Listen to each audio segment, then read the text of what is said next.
আজ পুরো শরীর ক্লান্ত, তারপরও সকালে ভোরে ঘুম থেকে উঠে ব্যাগে সব কিছু গুছিয়ে নিয়ে আমি ক্যাম্প থেকে বের হয়ে গেলাম। আমাদের কয়েকজন অফিসারের প্রশিক্ষণ চলছে, কিন্তু আমার শারীরিক অসুস্থতার জন্য কয়েকদিনের জন্য ছুটি নিয়েছি। আমাদের ভয়েস অফ নয়ন ইউটিউব চ্যানেলের রোমান্টিক লাভ স্টোরি গল্প শুনতে এখনই আমাদের চ্যানেলটি সাবস্ক্রাইব করে রাখুন। ধন্যবাদ।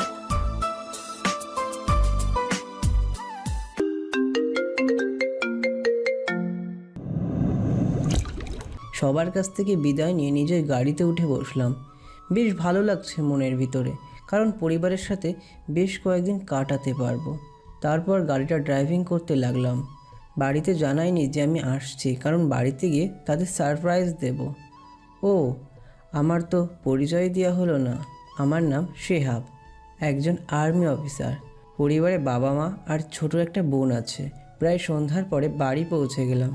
তারপর সবগুলো ব্যাগ কাঁধে নিয়ে দরজায় নক করলাম। কিছুক্ষণ পর দরজা খুলে দিল।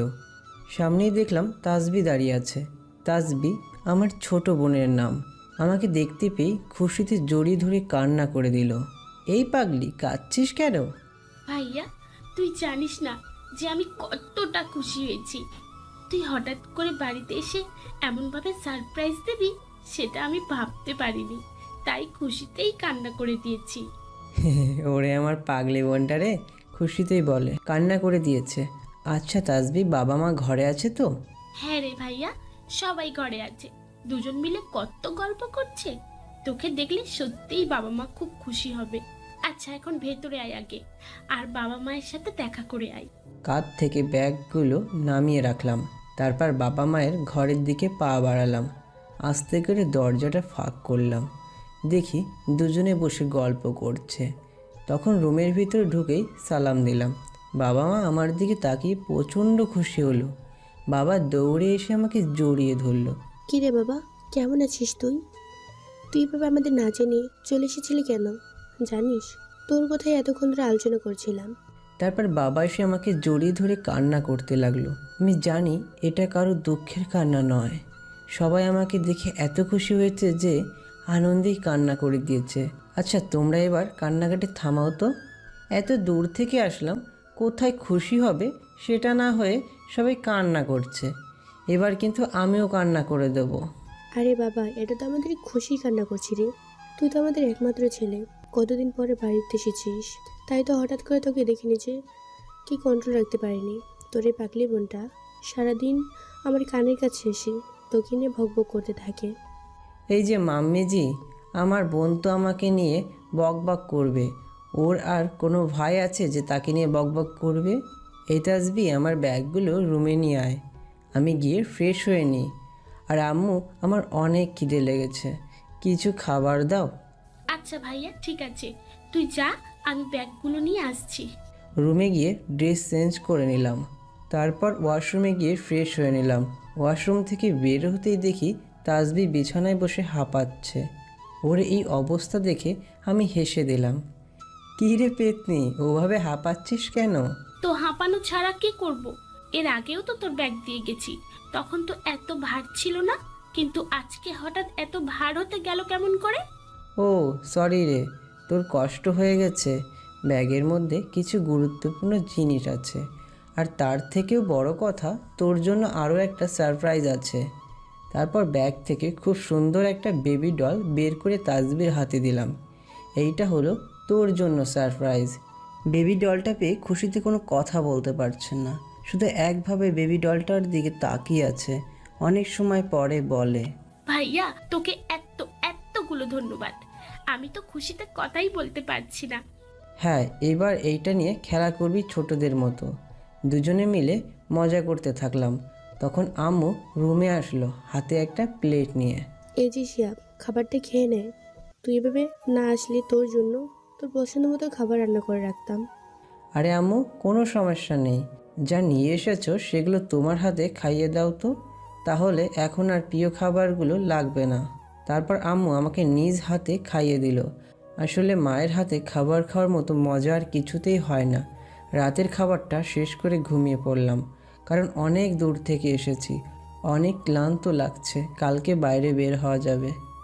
সকালবেলা কারোর ডাকে ঘুম থেকে উঠতে হলো। এমনিতে উঠিনি, আমাকে জোর করে ঘুম থেকে ওঠানো হয়েছে। আস্তে করে চোখটা খুলে দেখি তাসবি সামনে দাঁড়িয়ে আছে। কী রে, তুই এত সকালে ঘুম থেকে উঠালি কেন? এখন তোর কাছে এত সকাল মনে হচ্ছে? সকাল 9টা বাজে আর তুই কিনা এখনো ঘুমিয়ে আছিস?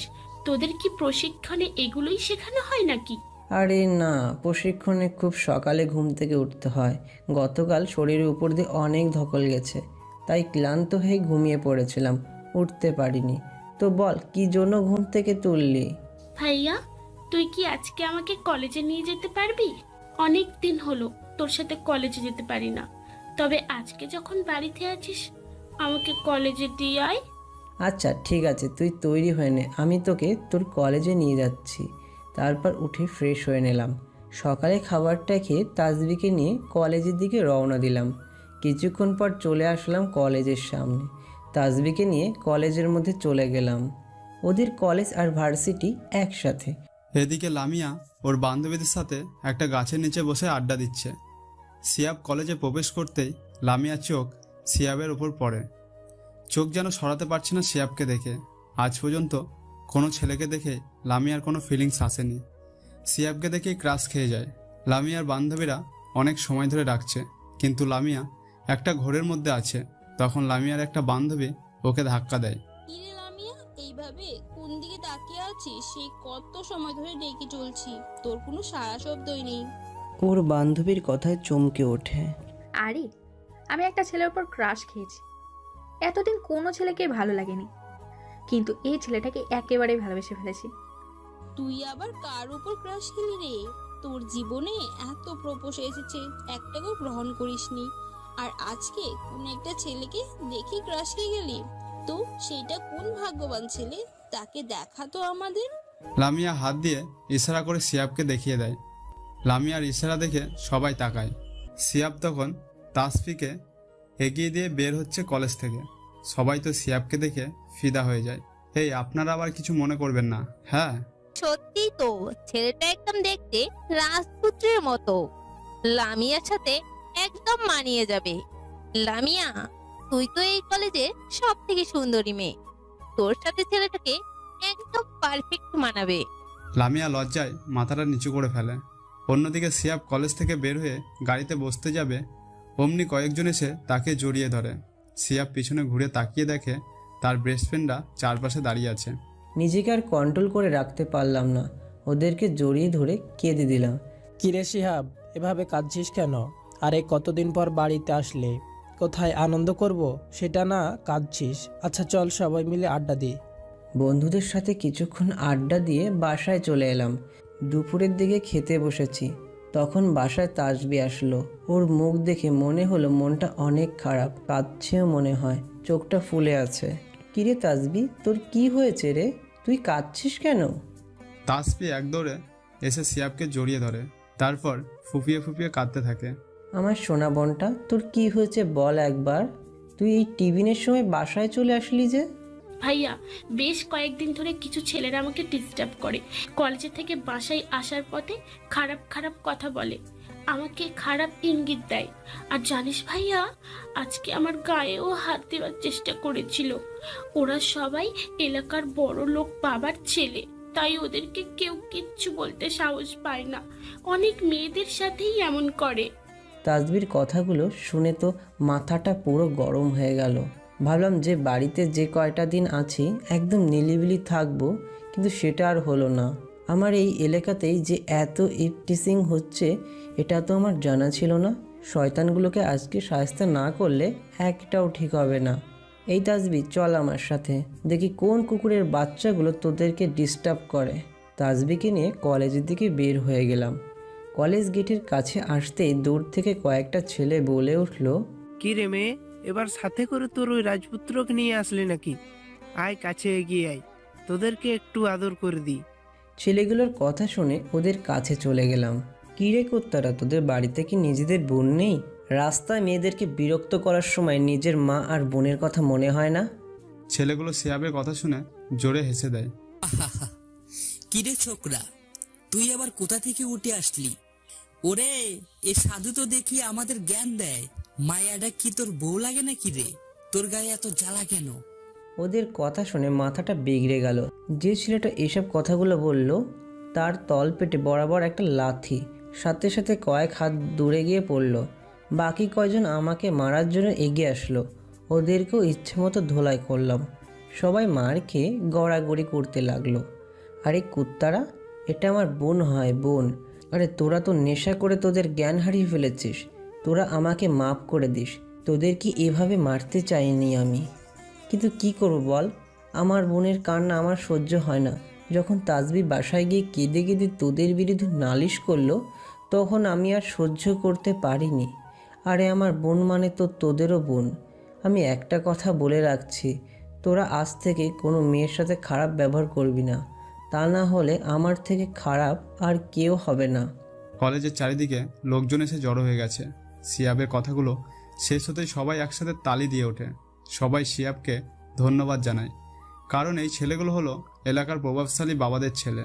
তাদের উপরে কথা বলার মতো কেউ ছিল না। মারা তো দূরে থাক, সিয়াবের এই কাজে সবাই খুশি হয়। তারপর সিয়াব তাসফিকে ওর ক্লাসরুমে পৌঁছে দিতে যায়। এইদিকে লামিয়া প্রথম থেকে সিয়াবের এই কাণ্ড দেখছিল। সিয়াবের মারামারি দেখে লামিয়া ফিদা হয়ে যায়, আবারও ক্রাশ খেয়ে যায়, আর একটা উপায় পেয়ে যায়। তাসফিকে তার সাথে লামিয়ার অনেক ভালো সম্পর্ক, দুজনে প্রায় সময়ই গল্প করে। এখন তো লামিয়া জেনে গেল যে ছেলেটা তাসফির ভাই, তাহলে তাসফির থেকে ওর ভাইয়ের সব কিছু জানা যাবে। সবাই নিজের জায়গায় চলে যায়।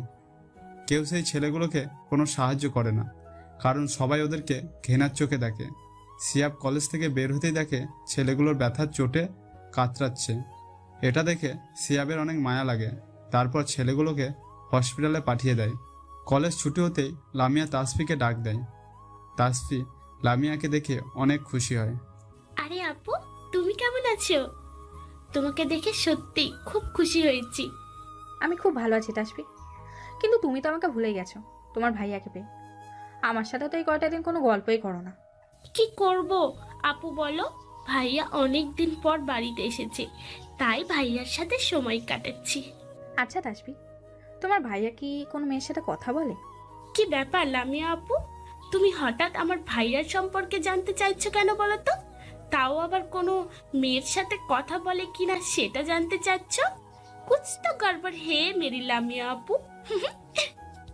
আরে তাসফি, কি যে বলো না তুমি। শোনো, তোমার ভাইয়া যখন ওই অসভ্য ছেলেগুলোকে মারছিল, তখন আমি সব কিছু দেখলাম।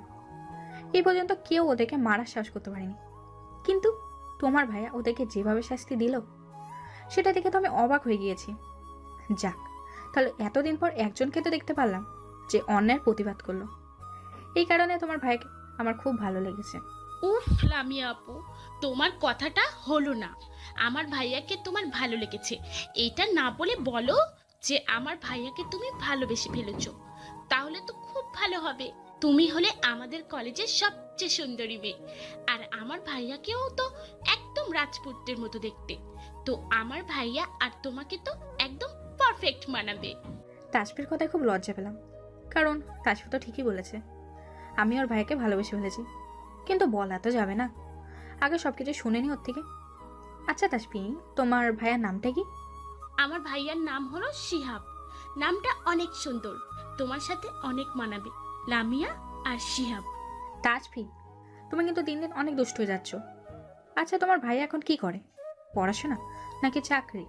আমার ভাইয়া এখন একটা ভালো চাকরি করে আর ভালো পজিশনে আছে, কিন্তু এই কথাটা সিক্রেট, তোমাকে আমি বলবো না। হ্যাঁ, আবার বলতেও পারি যদি তুমি বলো যে আমার ভাইয়াকে ভালোবেসে ফেলেছো। এই তাসফি, মাল লাগাবো কিন্তু এখন।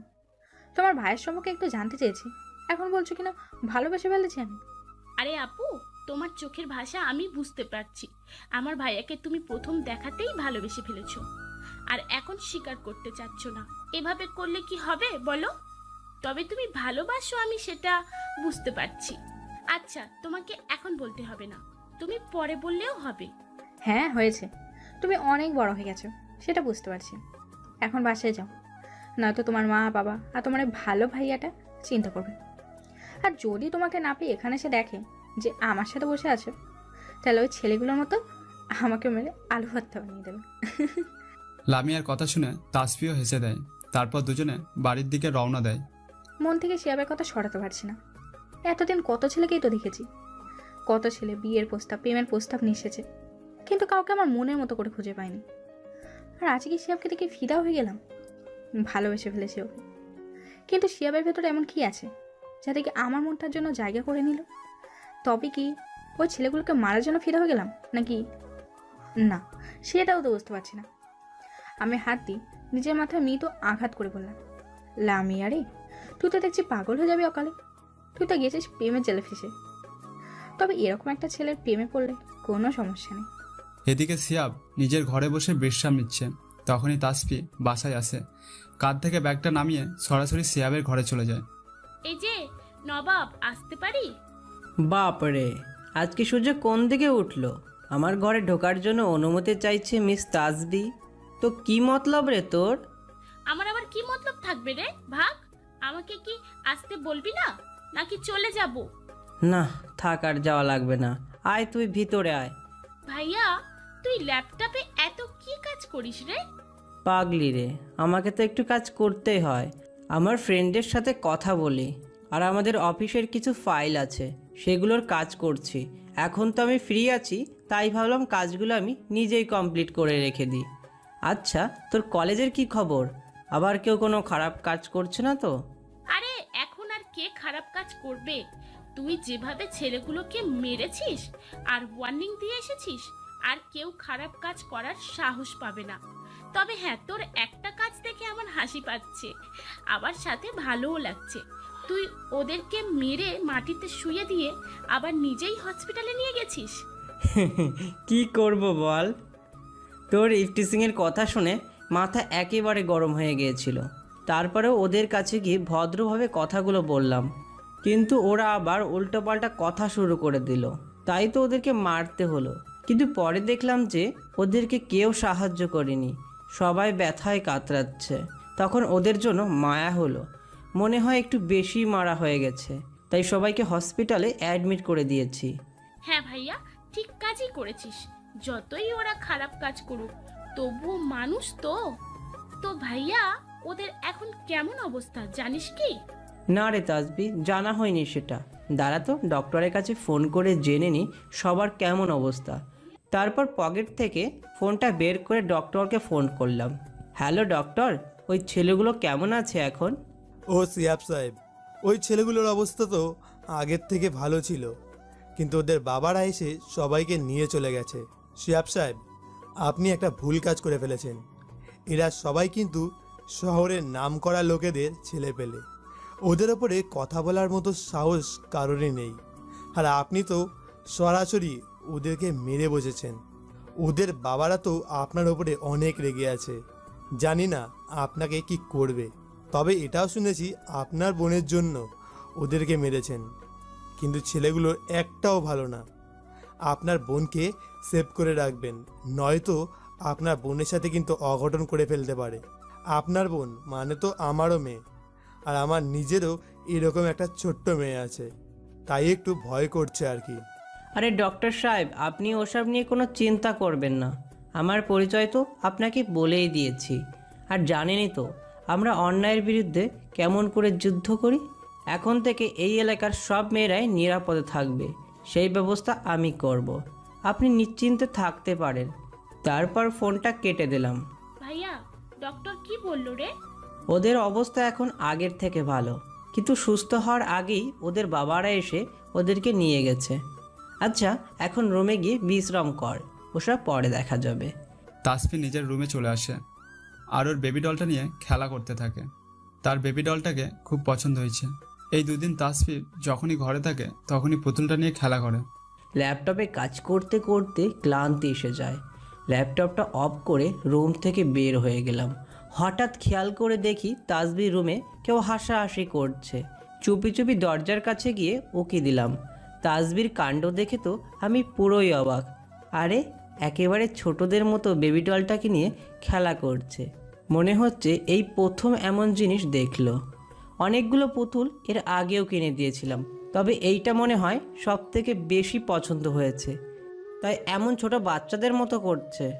হা হা হা, আমার বোনটা আসলেই পাগলে। ফোনটা হাতে নিয়ে বেস্ট ফ্রেন্ড তানসিনকে ফোন করলাম আর নদীর পাড়ে আসতে বললাম। বিকালে তানসিনের সাথে খুব ভালো সময় কাটিয়ে বাসায় ফিরে আসলাম। সকালবেলায় তাসফির রেডি হয়ে সিয়াবের ঘরে যায়। আজকেও দেখে সিয়াব ঘুমিয়ে রয়েছে। এটা দেখে তাসফির অনেক রাগ হয়। তারপর সিয়াবকে জোর করে ঘুম থেকে ওঠায়।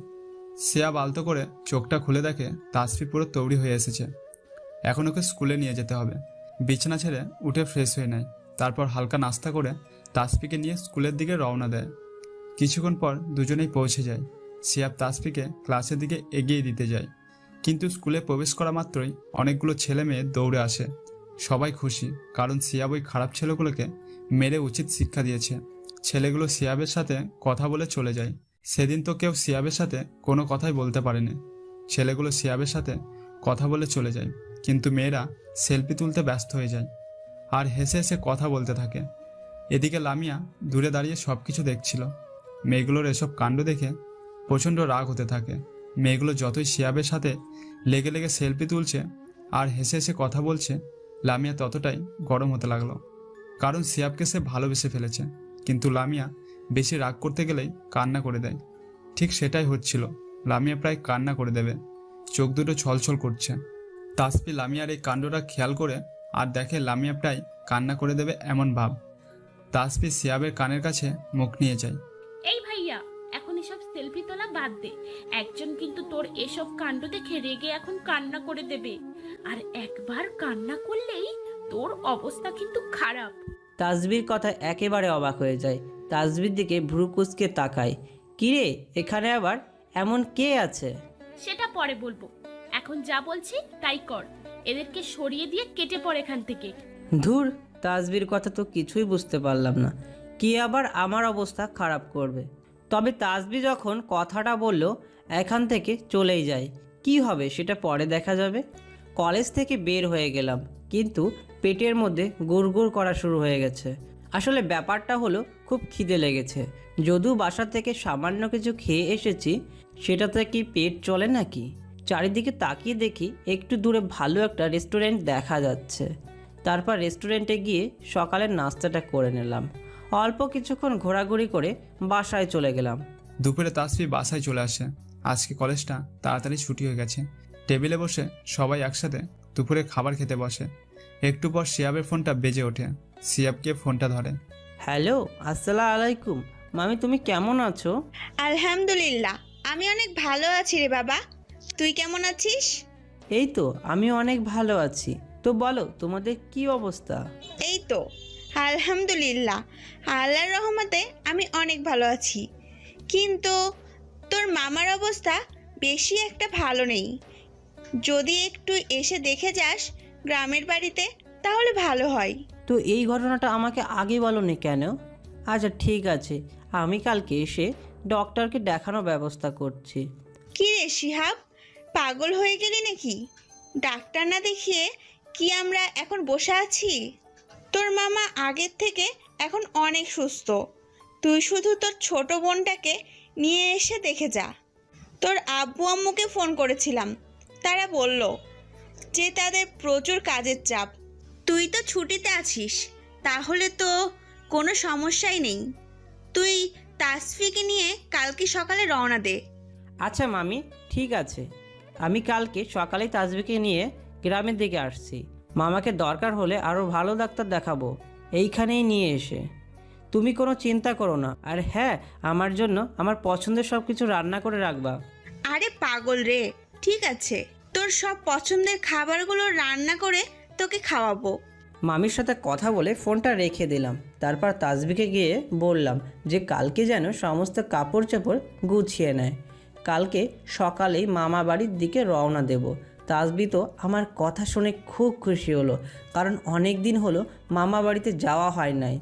আর বড় কথা হলো আমার প্রাইভেট কার নিয়ে যাব। তাসবি খাওয়া দাওয়া শেষ করে রুমে চলে গেল। তার অনেক খুশি লাগছে। আর তার মামার মেয়ে মুনিয়া তো আছে, এবার অনার্স 3য় বর্ষে। মুনিয়ার সাথে তাসবির অনেক ভালো সম্পর্ক। মামা বাড়িতে গেলে দুজন দুজনকে ছাড়া চলতেই পারে না। তাসবিকে দেখলে মুনিয়া অনেক খুশি হবে, এটা ভেবে তাসবি মনে মনে বেশি খুশি হচ্ছে। কালকে যাওয়ার খুশিতে সবগুলো কাপড় চোপড় ব্যাগে গুছিয়ে ফেলেছে। সকালবেলায় ঘুম থেকে তাড়াতাড়ি উঠে গেলাম। এই দুদিনে উঠতে অনেক দেরি করে ফেলেছিলাম, কারণ একটু ক্লান্ত ছিলাম। কিন্তু আজকে শরীরটা একদম ফিট আছে। আজকে আবার মামার বাসায় যেতে হবে, তাই নিজের প্রয়োজনীয় জিনিসপত্র নিয়ে নিলাম। একটু পরে তাসবি আমার রুমে আসলো আর আমাকে দেখেই হা করে তাকিয়ে রইল। কী রে তাসবি, এইভাবে তাকিয়ে আছিস কেন? তো তাকিয়ে থাকবো না? প্রত্যেক দিন তো তোকে ডেকে ডেকে ঘুম থেকে ডেকে উঠাতে হয়, কিন্তু আজকে তো দেখছি ঘুম থেকে উঠে কাপড় চোপড় প্যাক করাও শেষ।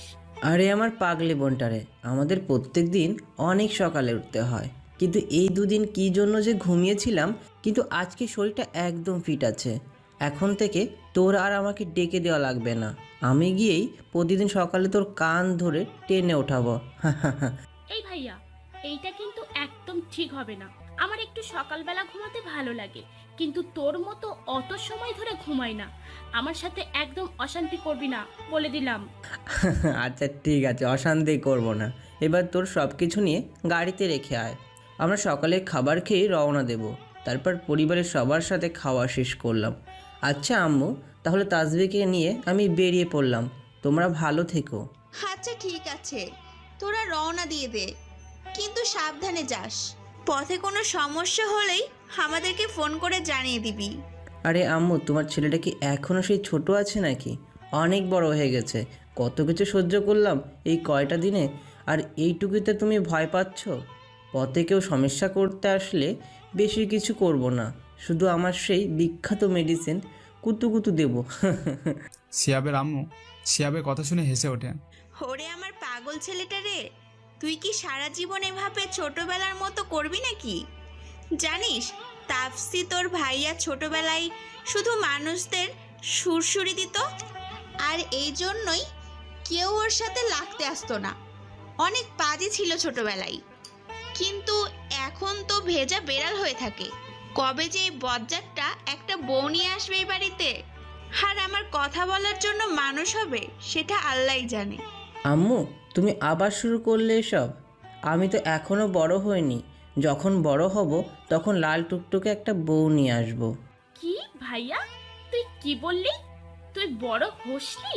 ওরে, তোর জন্য তো আমার ভাবিকে আগে থেকেই ঠিক করে রেখেছি। শুধু সময় মতো তোর হাতে ধরিয়ে দেব। আমার ভাবিটাও তোকে অনেক পছন্দ করে, কিন্তু তোকে এখনো বলতে পারিনি। একদম মার লাগাবো, একটা ফাজিল কথাকার। এখন চল গাড়িতে গিয়ে বস। তারপর দুজনে মিলে গাড়িতে গিয়ে বসলাম। যাওয়ার আগে একবার জিনিসপত্রগুলো দেখে নিলাম। হ্যাঁ, সব কিছু ঠিক আছে। তারপর গাড়িটায় স্টার্ট দিলাম। বাবা মাকে বিদায় দিয়ে চলতে শুরু করলাম। আমারও অনেক ভালো লাগতে লাগলো, তবে মামার জন্য একটু খারাপও লাগছে। পুরো রাস্তা দুজনে মজা করতে করতে গেলাম। আসরের আজানের সময় মামার বাড়িতে পৌঁছে গেলাম। সিয়াব আর তাসফি গাড়ি থেকে নামতেই তাদের মামি বাড়ি থেকে দৌড়ে চলে আসে। তারপর দুজনকে জড়িয়ে ধরে। কি রে তাফসি, কেমন আছিস তুই? এই তো আলহামদুলিল্লাহ, অনেক ভালো আছি মামি। তুমি কেমন আছো? এই তো রে মা, আমিও অনেক ভালো আছি। বাবা, কত বড় হয়ে গেছিস তুই। চেহারাটাও তো মাশাআল্লাহ খুব ভালো হয়েছে। এই যে মামি, আমাকে আর লজ্জা দিতে হবে না। আমার নিজের ভাইটা কখনো তো আমাকে এমন করে প্রশংসা করেনি। সব সময় হয় পেতনি, না হয় কত কিছু বলে। এই তুমিই এখন আমার এত প্রশংসা করলে। মামি তাসফির কথা শুনে হেসে দেয়। ওরে আমার পাগলি রে, নিজের বোন যত সুন্দরী হোক না কেন, ভাইয়ের কাছে বোন সব সময় পেতনিদের মতোই হয়। এই যে শিহাব সাহেব, কেমন আছেন আপনি? যাক, অনেক সময় পরে কারণ নজর তো আমার দিকে পড়লো, এটাই অনেক আমার জন্য। ওরে পাজি রে, আমার নজর সবার দিকেই থাকে। তোরা তো আমার দু চোখের মনি রে, তোদেরকে আমি খুব ভালোবাসি। তো বাবা, কেমন আছিস তুই? মামি, আমি তো খুব ভালো আছি, কিন্তু ওই তাসবির বাচ্চা কি আমার ভালো থাকতে দেয় নাকি বলো? সকালবেলায় একটু ঘুমিয়ে থাকলে চেঁচিয়ে চেঁচিয়ে কান ধরে সব কানের পোকা বের করে দেয়। নিজে তো নাক ডেকে ঘুমায়, আর আমি ঘুমালেই ওর গায়ে যত জ্বালা। ওই কি বললি তুই? আমি তোকে সব সময় জ্বালাতন করি? এই রে, তোদের আবার ঝগড়া লাগলো? এই সব সময় একই কাজ করিস, আর কত সময় বাইরে দাঁড়িয়ে থাকবি তোরা? এবার তো ভিতরে চল। নিজেদের ঝগড়া থামলো। আসলে পেতনিটাকে রাগাতে খুব ভালো লাগে। গাড়ি থেকে নিজেদের জিনিসপত্র নামিয়ে নিয়ে বাড়ির ভিতরে চলে গেলাম। বাড়িতে আরও অনেক লোকজন আছে, সবাই মামির আত্মীয়। আমাদেরকে দেখে সবাই এগিয়ে আসলো, সবাই আমাদের অবস্থা জানতে চাইলো। মামি এসে সবাইকে সরিয়ে দিল। এই তোরা কি করছিস সবাই? বেচারা দুজন অনেক পথ খরচ করে এখানে কেবল এসেছে, আর তোরা ওদেরকে চাপটে ধরেছিস। তাপসি, তোরা আগে ফ্রেশ হয়ে কিছু খেয়ে নে, তারপর এই বোকাগুলোকে সময় দিস। মামির কথা শুনে সবাই লজ্জা পেল। আমি আর তাসবি মুচকি হাসি দিয়ে সেখান থেকে চলে আসলাম। মামি আমাকে একটা রুম দেখিয়ে দিয়ে তাসবিকে নিয়ে চলে গেল। কাঁধ থেকে জিনিসগুলো নামিয়ে ওয়াশরুমে চলে গেলাম। আমার মামিদের পরিচয় দিয়ে নিই। এই গ্রামের সবচেয়ে বড় লোক হলো আমার মামিরা। অনেক জায়গা জমি থাকার কারণে গ্রামে তাদের দোতলা বাড়ি আছে। অবশ্য এই জায়গা জমির জন্য আমার মামার অহংকার নেই, সবাইকে সমানভাবে দান করে দেয়। এক কথায় বলতে গেলে খুবই দয়ালু আমার মামা। যাই হোক, ফ্রেশ হয়ে বের হলাম। তখনই মামি খাবারের জন্য ডাক দিল। ড্রেসটা চেঞ্জ করে নিয়ে খেতে চলে গেলাম। খাবার টেবিলে গিয়ে তো সিয়াব অবাক হয়ে গেছে, কারণ সব রকম পছন্দের খাবার টেবিলে সাজানো। সিয়াব খুশি মনে গিয়ে টেবিলে বসে পড়ে। সেটা দেখে মামিও খুব খুশি হয়। সিয়াব ভালো করে লক্ষ্য করে দেখে যে মুনিয়া নেই। আসার পর থেকে তো মুনিয়াকে দেখতে পেলাম না। আচ্ছা মামি, মুনিয়া কোথায় আছে? হো, মুনিয়া তো ওর বান্ধবীর বাসায় গেছে। ওর বান্ধবীর আজকে বিয়ে, একটু পরেই চলে আসবে। তারপর দেখবি গল্প করতে করতে তোর মাথা কেমন খারাপ করে দেয়। হ্যাঁ, মেয়েদের তো ওই একটা স্বভাবই আছে, গল্প করতে করতে সবার মাথা খারাপ করে দেওয়া। তাসবির দিকে তাকিয়ে দেখি আমার দিকে রাগী চোখে তাকিয়ে আছে। এই রে, কাম সারছে। তাসবি এমনিতেই আমার মাথা খারাপ করে দেয়, তার উপর আবার ওর সামনে ওদের স্বভাব নিয়ে কথা বলেছি। আমার কি হবে সেটা বুঝতে পারছি। আজকে আর মার খাওয়ার অভাব হবে না। তাসফির সিয়াবের দিকে রাগি লুকে তাকিয়ে আছে আর মনে মনে গালাগালি করছে। এটা তাসফির নিত্যদিনের অভ্যাস। যখন সিয়াবকে মারতে পারে না তখন হাজারো রকমের গালি দেয়। খাওয়া শেষ করে রুমে চলে আসলাম। যাক বাবা, বেঁচে গেছি। তাসবি আমাকে কিছু করেনি। যেভাবে রেগেছিল তাতে তো আজকে আমার অবস্থা খারাপ ছিল। অন্যদিকে তাপসিও খেয়ে দিয়ে রুমে চলে যায়। তারপর নিজের বিছানা গুছিয়ে নেয়। ঘুমাতে যাবে তখনই তাসফি ফোনটা বেজে ওঠে। স্ক্রিনে তাকিয়ে দেখে লামিয়া ফোন করেছে। হ্যালো লামিয়া আপু, তুমি কেমন আছো? আমি তো অনেক ভালো আছি, কিন্তু তুমি তো ভালো থাকতে দিচ্ছ না। আজকে কলেজ টাইমে লাস্ট পর্যন্ত তোমার জন্য ওয়েট করেছি, কিন্তু আজকে আসলেই না। তোমার সাথে প্রত্যেক দিন আমি একটু গল্প করি, সেটা আজকে মাটি করে দিলে তো। তোমার কি হয়েছে একটু বলো তো। এই রে আপু, সরি, তোমাকে কথাটা বলতে একদমই ভুলে গেছি। আমি আজকে গ্রামে আমার মামার বাসায় এসেছি। গতকাল মামি ফোন করে বলল যে তোর মামা অসুস্থ, তাই মামাকে দেখতে চলে এসেছি। সরি, তোমাকে বলতে ভুলে গেছি। না, সমস্যা নেই, সেটা ঠিক আছে। তো তোমরা কবে ফিরবে গ্রাম থেকে? অনেক মিস করছি তোমাকে। এই যে লামিয়া আপু, একদম মিথ্যে কথা বলবে না। তুমি যে কাকে মিস করছো সেটা খুব ভালো করেই জানি। তুমি কি আমাকে বোকা পেয়েছো নাকি? সেদিন ভাইয়া যখন ওই আপুদের সাথে সেলফি তুলছিল তখন তো তুমি রাগে প্রায় কেঁদেই দিয়েছিলে।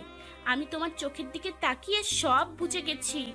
এত ভালো ছেলেরা তোমাকে প্রপোজ করলো, একটা কেউ গ্রহণ করলে না। আর আমার ভাইয়াকে একবার দেখেই তুমি তার ব্যাপারে জানতে চাইলে।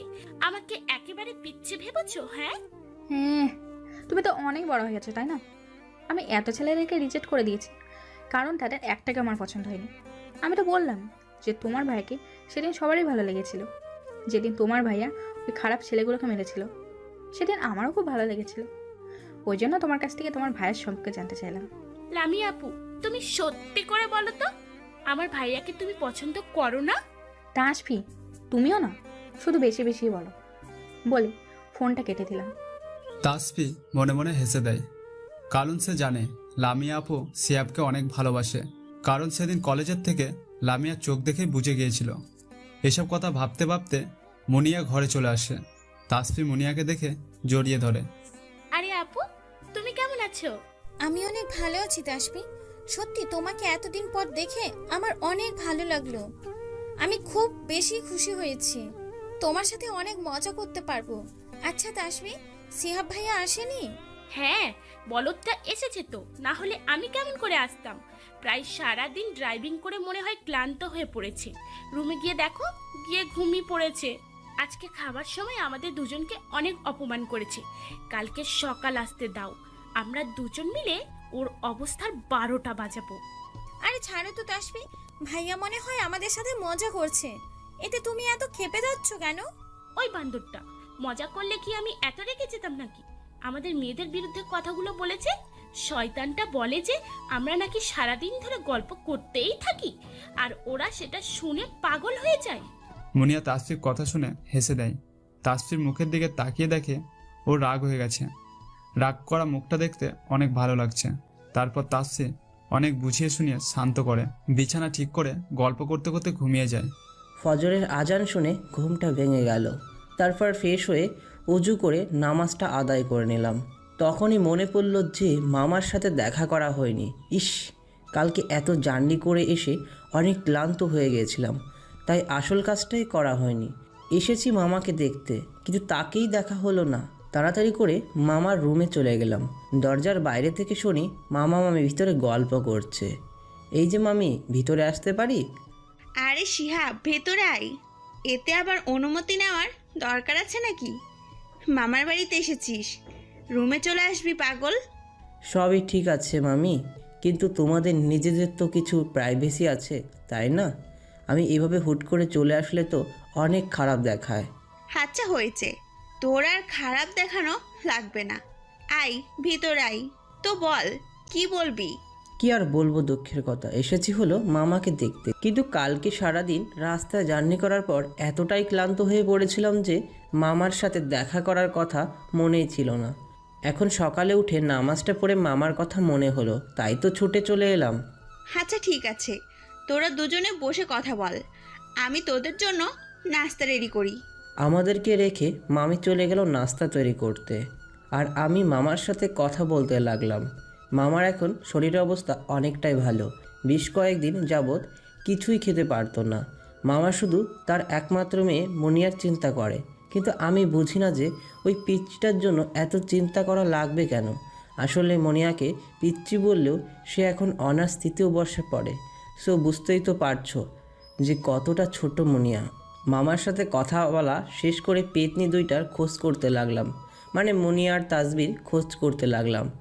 এখানে আসলে ওই দুটোকে এই নাম ছাড়া ডাকি না। ওদের রুমের দরজায় গিয়ে দেখলাম দরজা খোলা আছে। আচ্ছা মামি, পেতনি দুটোর ঘরের দরজা ফাঁকা কেন? ওদেরকে একটু আগে ডাকতে গিয়েছিলাম, কিন্তু একটাও ঘুম থেকে উঠলো না।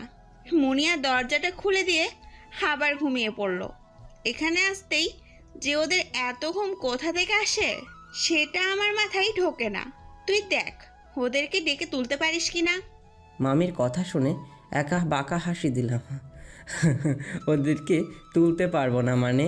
প্রত্যেকবার যেমন করে ঘুম থেকে ওঠাই, এবারও সেভাবে ঘুম থেকে ওঠাবো। তারপর দরজাটা খুলেই ভিতরে চলে গেলাম। দুটোকে 5 মিনিট ধরে অনেক ডাকাডাকি করলাম, কিন্তু দুটোই একটু শব্দ করে উত্তর দিয়ে আবার ঘুমিয়ে গেল। রাগটা এবার আর কন্ট্রোল করতে পারলাম না। দুটোর 2 কান ধরে টান দিলাম, হালকাভাবে ধরলেও উঠলো না। তখন জোরে করে 2টার কান ধরে জোরে টান দিলাম। দুটোই ওমাগো বলে লাফিয়ে উঠলো। ওরে ওরে, কোন হারামজাদা রে এই কাজটা করেছে? আমাকে ছাড় বলছি, আমার ব্যথা লাগছে তো। এই তো আমি হারামজাদা, তোর কান ধরেছি, এবার তো কানটা ছিঁড়ে তারপর থামবো আমি। ঘুম থেকে না উঠে মরার মতো পড়ে আছিস। ভাইয়া, এটা কিন্তু তুমি একদমই ভালো করছো না। আমার সুন্দর কানটা তুমি এভাবে ধরে রেখেছো কেন? আমার ব্যথা লাগছে তো, ছেড়ে দাও। ওই মনিয়া পেতনি, তোদের কানটাকে ছেড়ে দেওয়ার জন্য ধরেছি নাকি? সেই যে ঘুমিয়েছিস, এখনো ওঠার নামগন্ধ নেই। এদিকে সূর্য প্রায় মাথার উপর উঠতে চললো। আমার মামা তোর কথা ভেবে ভেবে অসুস্থ হয়ে যাচ্ছে, আর তুই কি না ঘুমাচ্ছিস? মুনিয়া ঘুম ঘুম চোখে, এটা তুমি কি বলো ভাইয়া? বাবা তো এমনিতেই অসুস্থ হয়ে গেছে, বয়স হলে তো দুর্বল হয়ে পড়বেই। মুনিয়া কথাটা বলতে বলতে ভালো করে চোখ খোলে। তারপর শিয়াবের দিকে তাকিয়ে চোখ থেকে সব ঘুম উড়ে যায়, কারণ শিয়াবকে দেখে মুনিয়া ক্রাশ খেয়ে যায়। এটা নতুন কিছু না, ছোটবেলা থেকেই মুনিয়া শিয়াবকে অনেক পছন্দ করে আর বয়সের সাথে সাথে ভালোবেসে ফেলে, কিন্তু কখনো শিয়াবকে বলতে পারেনি আর ভয় পেত যদি শিয়াব এই ভাই বোনের সম্পর্ক নষ্ট করে দেয়। শিয়াব মুনিয়াকে ধাক্কা দেয়। কী রে মনিয়া, এমন হাঁ করে আমার দিকে তাকিয়ে আছিস কেন? তোদের কি আবারও কানমলা খাওয়ার শখ হয়েছে নাকি? না না না, আর শখ নেই কানমলা খাওয়ার, উঠছি তো আমরা। এই প্রত্যেকবার মামার বাড়িতে এসে আমাদেরকে এইভাবেই ঘুম থেকে জাগিয়ে তুলিস? তোর কি এই বাজে স্বভাবটা আর দূর হবে না নাকি? না রে, তোরা তো দেখছি উঠছিস না। এবার আমি তোদেরকে...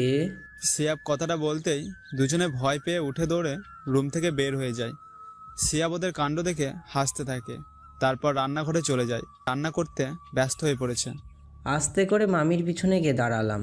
এই যে মামি, কী রান্না করছো তুমি? এত সুগন্ধ বের হচ্ছে যে এক্ষুনি খেতে ইচ্ছা করছে। তুই আবার কখন আসলি আমার পিছনে? আমি বুঝতেই পারিনি। হো, তোর জন্য পায়েস রান্না করছি। তুই তো এটা সকালে খেতে খুব পছন্দ করিস, তাই এখন রান্না করে দিচ্ছি। মামি, আমি কিন্তু তোমাদের সবাইকে যাওয়ার সময় শহরে নিয়ে যাব। মামা এই গ্রামে থেকে ভালো চিকিৎসা পাচ্ছে না, এইটা আমার বোঝা হয়ে গেছে। আমি কালকেই সবাইকে নিয়ে রওনা দেব। সব কিছু আজকে গুছিয়ে নাও। তোমার কোনো কথা আমি শুনতে চাই না। যে কয়দিন ছুটিতে আছি তোমাদের সাথেই থাকবো। তাসবি আর মনিয়া ওখানে গিয়ে আনন্দ করবে। আচ্ছা, তুমি রান্না করো, আমি চলে যাচ্ছি। সিয়াব রান্নাঘর থেকে বেরিয়ে মামার ঘরে যেতে লাগলো। তখনই তাসবি আর মুনিয়া সিয়াবের সামনে এসে দাঁড়িয়ে পড়ল। এই যে নবাবজাদা, আমাদেরকে এভাবে ঘুম থেকে ওঠানোর সাহস আপনাকে কে দিল শুনি? তোদেরকে এভাবে ঘুম থেকে ওঠানোর দায়িত্ব আল্লাহ আমাকে দিয়েছে। তোরা যতদিন এভাবে ঘুমিয়ে থাকবি ততদিন তোদেরকে এভাবেই ঘুম থেকে কান ধরে টেনে তুলব। কথাটা বলতেই দুজনে মিলে আমাকে মারার জন্য তেড়ে আসলো। আরে আমি কি এখনও দাঁড়িয়ে থাকি নাকি? এক দৌড়ে মামার ঘরে চলে গেলাম আর মামার পিছনে গিয়ে লোকালাম।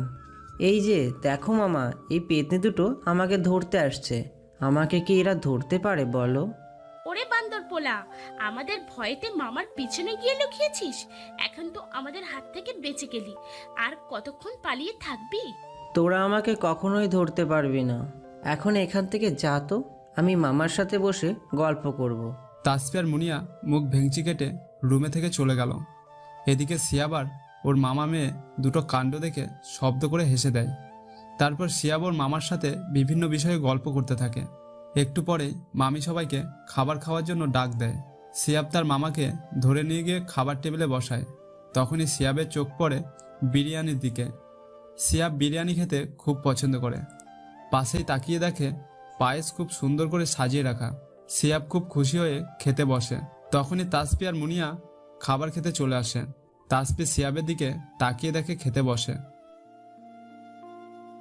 কিরে ভাইয়া, তুই এত ছোচা কেন রে? একটু ভালো খাবার দেখেই খেতে বসে গেলি এভাবে? কিরে তাপসি, ওর লজ্জা কেন করবে? ওর নিজের মামার বাড়ি এসেছে, এখানে লজ্জার কি হলো বলতো শুনি? নাকি তুই ওর খাবার দেখে হিংসা করছিস? কোনটা? আমার বয়েই গেছে ওই বান্দরটার খাবারের দিকে লোভ করার জন্য। আমি কি ওর মতো নাকি যে সামনে যা পাবো ছোচার মতো খেতে বসে যাব? ওর তো লোভ সহ্য হয় না। এই তাপসি, তুই চুপ কর তো এখন। এত ভালো একটা ভাইয়ার সাথে সব সময় ঝগড়া করিস কেন? শিহাব কি মিষ্টি একটা ছেলে, তুই জানিস না? তুই যে ওর খাবারগুলো দেখে হিংসা করছিস সেটা আমি খুব ভালো করে বুঝতে পারছি। টেবিলে এসে বসে পড়, তোর জন্যও তোর প্রিয় খাবারগুলো রান্না করেছি। বলে একটা প্লেট থেকে ঢাকনা ওঠায়। তাসবি খাবারগুলো দেখে খুব খুশি হয় আর মুনিয়াকে নিয়ে খাবার খেতে বসে। এদিকে মুনিয়ার খাবারের দিকে কোনো খেয়ালই নেই, এক দৃষ্টিতে সিয়াবের দিকে তাকিয়ে রয়েছে। সিয়াবকে দেখে তার হার্টবিট বেরিয়ে চলেছে। এটাই মনে হয় ভালোবাসার আগের মুহূর্ত। মুনিয়া সিয়াবকে নিয়ে ভাবতে থাকে, সবসময় ক্রাশ খায়। অপরদিকে মামি মুনিয়াকে কয়েকবার করে ডাক দেয়, কিন্তু মুনিয়া কোনো সাড়া শব্দই পায় না, তাই ওকে ধাক্কা দেয়। এই মুনিয়া, তোকে এতবার করে ডাকছি, শুনতে পাচ্ছিস না নাকি? মুনিয়া ওর মায়ের কথায় চমকে ওঠে, কারণ এতক্ষণ সিয়াবকে নিয়ে ভাবনার সাগরে ডুব দিয়েছিল, তাই কিছু শুনতে পায়নি। হ্যাঁ আম্মু, বলো কি বলছো?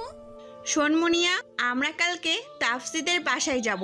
শিহাব অনেক করে বলল আমাকে, তাই আর রিকোয়েস্টটা ফেলতে পারিনি। কাপড় চোপড় সব কিছু গুছিয়ে রাখিস, কালকে আমরা রওনা দেব। মামির কথা শুনে মুনিয়া আর তাসবি একে অপরের দিকে অবাক হয়ে তাকায়। দুজনে ভাবতেও পারেনি তাদের জন্য এমন একটা খুশির সংবাদ আসতে চলেছে। দুজনেই খুব খুশি হয়। খাবারটা শেষ করেই দুজনে ব্যাগ গোছাতে ব্যস্ত হয়ে পড়ে। এভাবে দিনটা কেটে যায়। সকালবেলায় সবাই তৈরি হয়ে নেয়, সবাই বাড়ির থেকে বের হবে। এমন সময় তাসফির লামিয়াকে ফোন করে।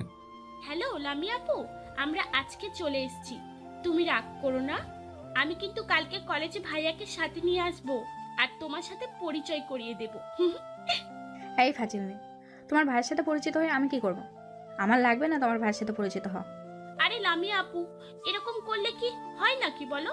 যাকে ভালোবেসে ফেলেছো তার সাথে দেখা করতে লজ্জা তো লাগবেই, তাই না?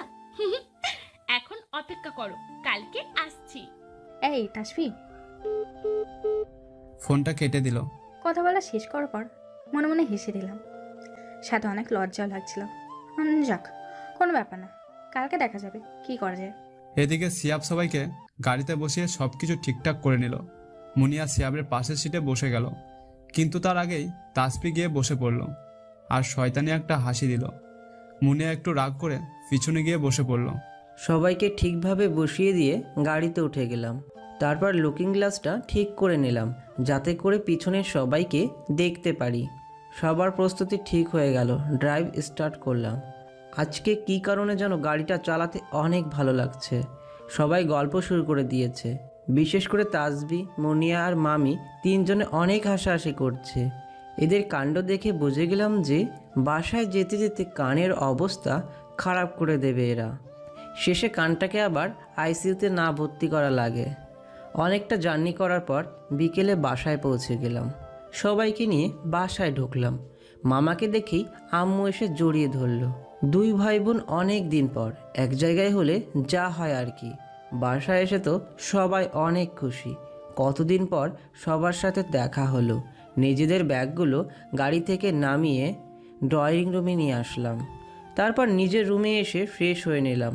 সারাদিন গাড়ি চালিয়ে অনেক ক্লান্ত হয়ে গেছি। তারপর আবার তিনজন মিলে গল্প লাগিয়ে দিয়েছিল, এটা যেন যাচ্ছে তাই কাণ্ড। ফ্রেশ হয়ে বিছানায় শটাং হয়ে শুয়ে পড়লাম।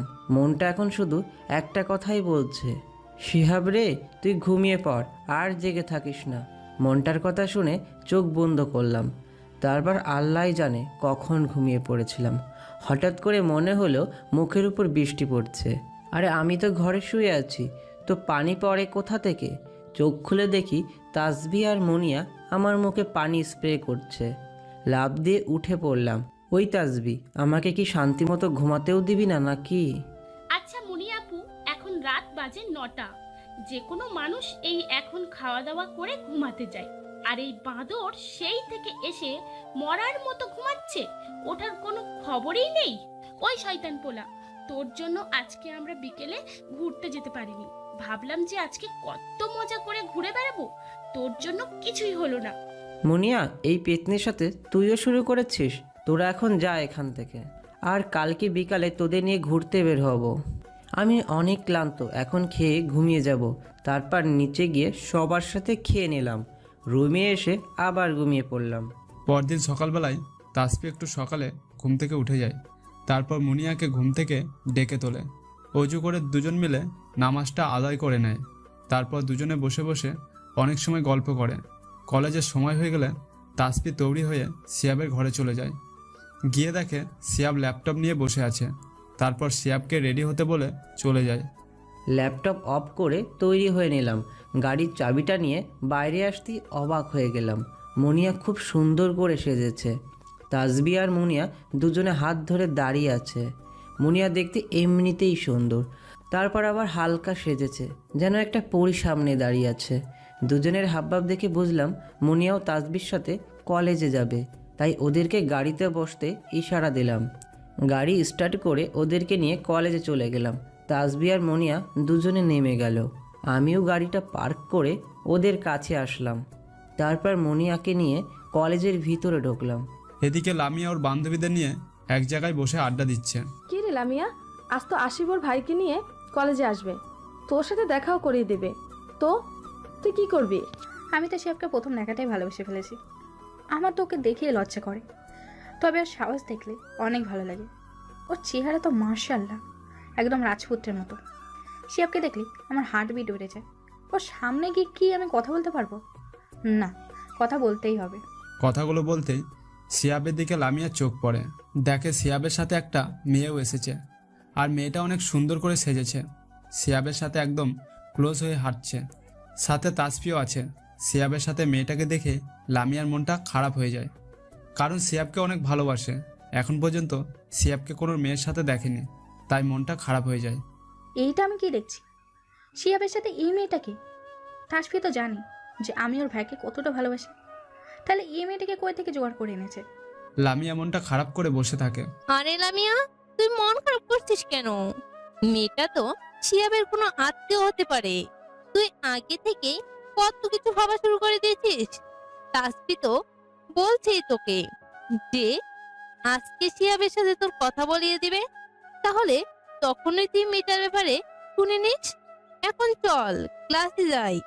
তারপর লামিয়াকে নিয়ে সবাই ক্লাসে চলে যায়।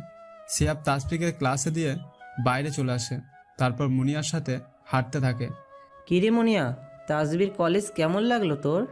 আমার তো তাসবির কলেজ অনেক পছন্দ হয়েছে। কলেজটাও অনেক সুন্দর, সাথে তোকেও অনেক পছন্দ করি আমি আর ভালোবাসি। এই কথাটা আস্তে করে বলল। এই মুনিয়া, কিছু বললি নাকি তুই? না, আমি কি বলবো? আমার বলার মতো কিছু আছে নাকি? এই শোন না, আমার অনেক খিদে পেয়েছে, চল একটা রেস্টুরেন্টে গিয়ে খেয়ে নি কিছু।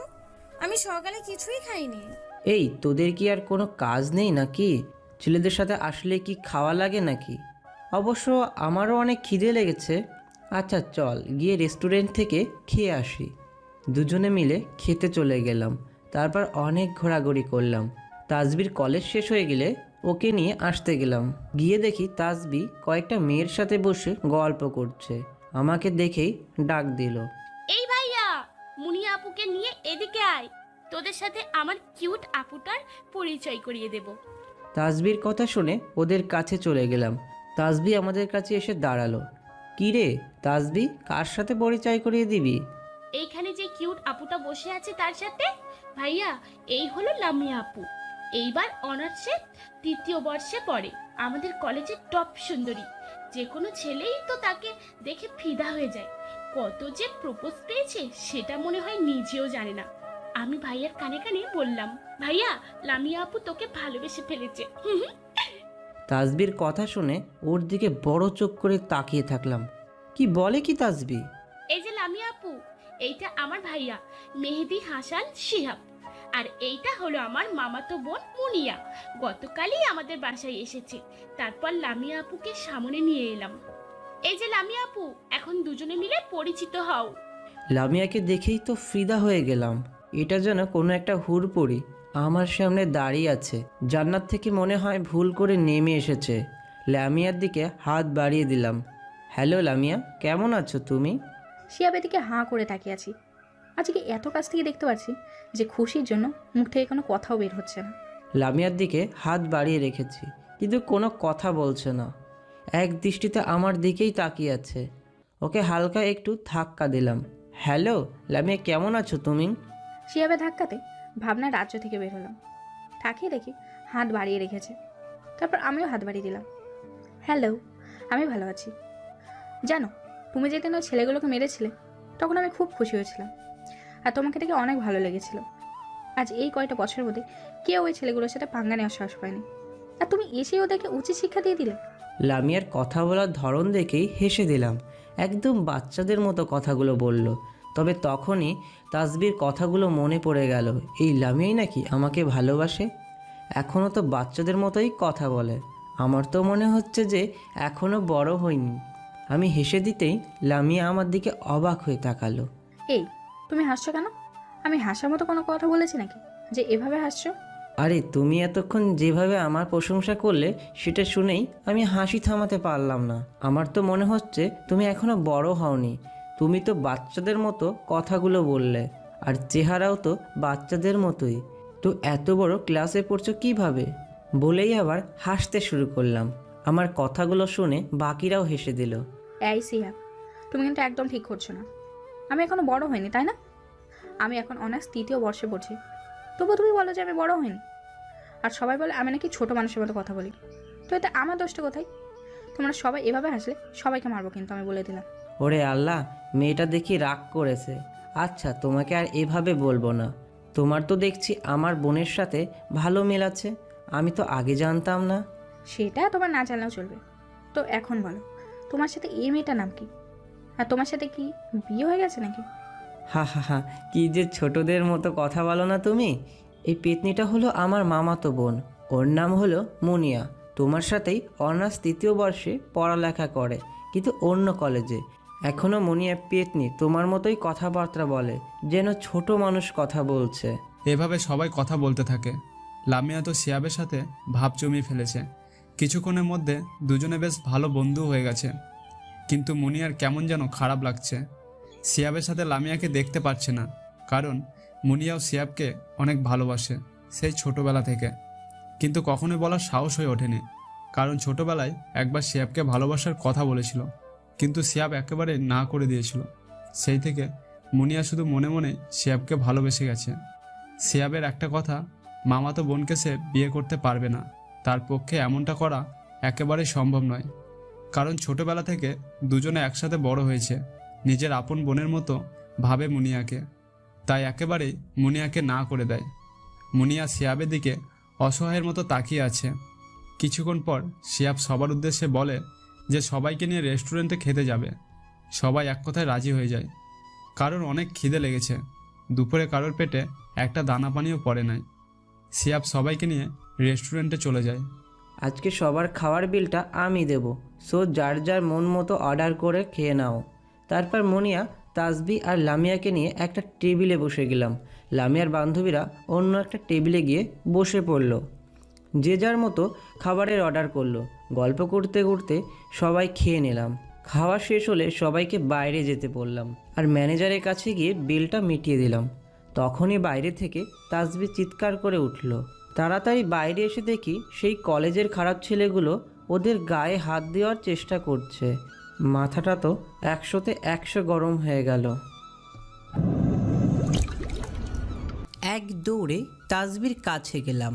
আমাকে দেখেই একটা ছেলে গাড়ি থেকে নেমে হাসতে লাগলো। এই দেখ, তোর আমাদের হিরোবাবু আসছে। আজকে তো হিরোকে এমনভাবে মারবো যাতে জীবনে দু চোখ দিয়ে দেখতে না পারে। সেদিন তো হুট করে এসেই আমাদের আক্রমণ করে বসলি, তোর বোনের জন্য আমাদের এই অবস্থা করলি। তবে আয়, আজকে তোকে মেরে জুমের বাড়িতে পাঠানোর ব্যবস্থা করে দিচ্ছি, না হলে আমার নাম জনি নয়। আর তোর সামনেই এদের ইজ্জত নষ্ট করব। এখন তোর বোনের দিকে দেখ কেমন করে ইজ্জত নষ্ট করি। বলেই তাপসীর শরীরের দিকে হাত বাড়াতে লাগলো। জনি কুত্তাটার কাণ্ড দেখে মুচকি হাসলাম। তাসবির পিছন থেকে গিয়ে খপ করে জনির হাতটা ধরে ফেললাম। ওই তাসবি, তোরা সবাই পিছনে সরে যা। এই কুত্তাগুলোর অবস্থা আজকেই আমি খারাপ করে দেব, যাতে কোনো মেয়ের দিকে আর তাকাতে না পারে। জনির বুকে সজোরে একটা লাথি মেরে দিলাম, সাথে সাথে দূরে ছুটে গিয়ে পড়ল। মাথায় আগুন ধরে গেছে আমার। আজকেই ওদেরকে আমি জুমের বাড়িতে পাঠিয়ে ছাড়ব।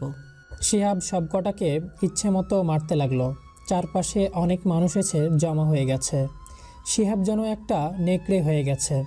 জনির ছেলেগুলোকে তুলে তুলে আছাড় মারতে লাগলো।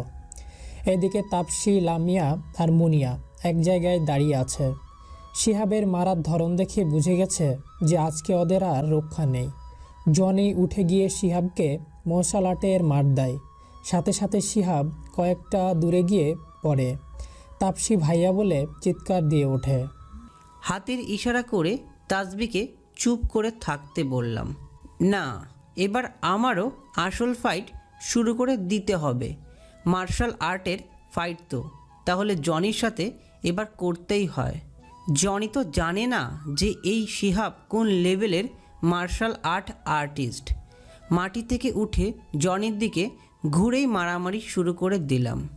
তাপসী আর মুনিয়া তো অবাক হয়ে গেছে, কারণ ওরা জানতো না যে শিহাব মার্শাল আর্ট জানে।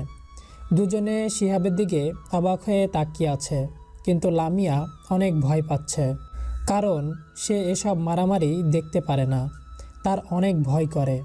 তাপসীকে জড়িয়ে ধরে দাঁড়িয়ে আছে। এদিকে জনি সমানভাবে লড়াই করে যাচ্ছে। দুইজনে যেন বাঘের বাচ্চা। শিহাবের দুই চোখ রাগে লাল হয়ে যায়। এবার জনিকে আরও বেধারামভাবে মারতে শুরু করলো। কিন্তু এবার মারগুলো জনি সহ্য করতে পারে না, মাটিতে ছুঁড়ে গিয়ে পড়ে। শিহাবের রাগ একটুও কমে না, জনিকে মারতেই থাকে। জনির নাক মুখ দিয়ে রক্ত বের হয়ে যায়। এই দেখে তাপসী দৌড়ে গিয়ে শিহাবকে জড়িয়ে ধরে, কিন্তু শিহাব কিছুতেই থামছে না। কোনো উপায় না দেখে লামিয়া আর মুনিয়াও দৌড়ে গিয়ে শিহাবকে ঝাপটে ধরে। আরে ভাইয়া, ওদেরকে আর মারিস না, দেখ ওরা ভুল করে ফেলেছে, এবারের মতো ওদেরকে মাফ করে দে। জনিকে আর মারিস না, ছেলেটা মরে যাবে ভাইয়া। সিহাব, তুমি কি করছো? ছেলেটাকে ছেড়ে দাও। আরও কিছুক্ষণ মারলে তো ছেলেটা দুনিয়া থেকে বিদায় নেবে। শিহাব, আমাকে মেরো না, আমার ভুল হয়ে গেছে, প্লিজ আমাকে ক্ষমা করে দাও। নিজেকে খুব কষ্ট করে শান্ত করলাম, কারণ তাসবি আর লামিয়া আমাকে জাপটে ধরে আছে। আমি আমার বোনকে খুব ভালোবাসি, তাই ওর কথাতে জনিকে ছেড়ে দিলাম। এতক্ষণ আমার ভিতরে কোনো হুঁশ ছিল না, রাগটা চরম পর্যায়ে উঠে গিয়েছিল। সামনে তাকিয়ে দেখি জনির ছেলেরা সবাই যন্ত্রণাতে ছটপট করছে। এবার ওদেরকে দেখে মায়া হতে লাগলো।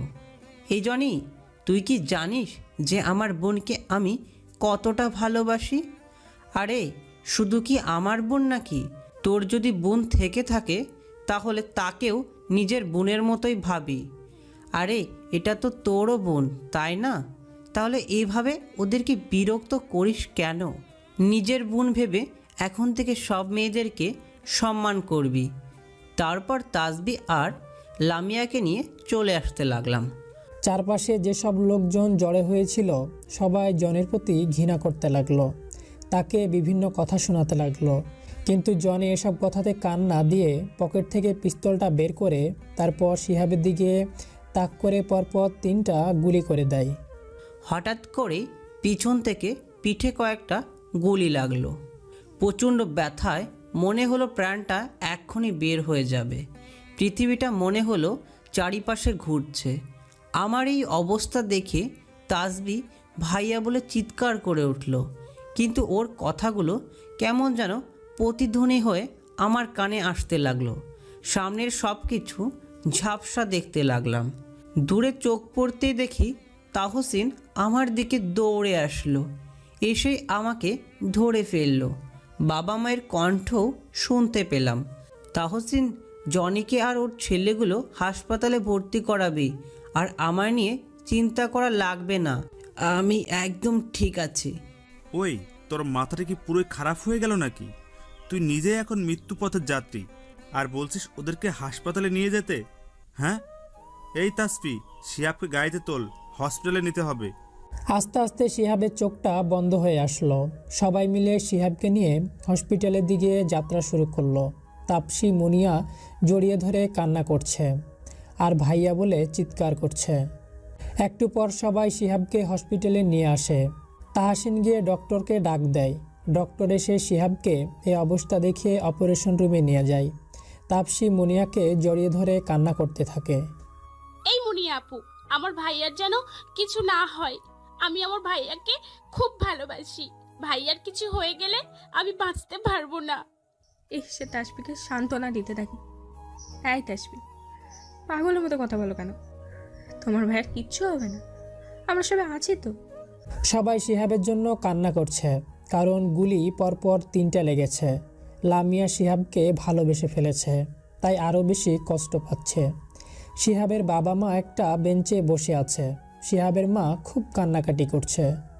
হেই শোনো, আমার ছেলেটার যদি কিছু হয়ে যায় তাহলে কিন্তু আমি বেঁচে থাকতে পারবো না। তুমি যেভাবেই হোক আমার ছেলেটাকে আমার কোলে ফিরিয়ে দাও। এই, তোমার মাথাটা কি খারাপ হয়ে গেছে নাকি? আমার ছেলে এত দুর্বল নয় যে মাত্র 3টা গুলিতে ওর খারাপ কিছু হবে।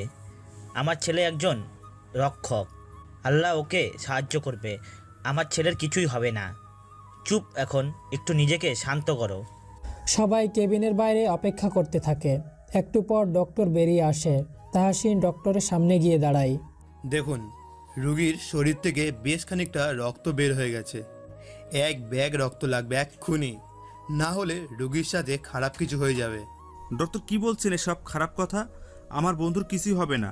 আমার আর শিহাবের রক্তের গ্রুপ সেম, তাই আমি রক্ত দেব। আপনি রক্ত নিয়ে কোনো চিন্তা করবেন না, দরকার হলে যত রক্ত লাগবে সব আমি দেব, তারপরও আমার বন্ধুকে বাঁচিয়ে দিন। আপনি আমার সাথে ব্লাড ডোনেট রুমে আসুন, আপনার রক্ত পরীক্ষা করে নেওয়া হবে। হঠাৎ করে ডক্টরের চোখ পড়ে দূরের একটা বেঞ্চের দিকে, যেখানে শিহাবের বাবা এসে বসে আছে। দ্রুত সেখানে চলে যায়। আরে বন্ধু, তুই এখানে কি করছিস? শিহাবের বাবা কথা শুনে মাথা তুলে তাকায় আর চোখ পড়ে ডাক্তারের দিকে।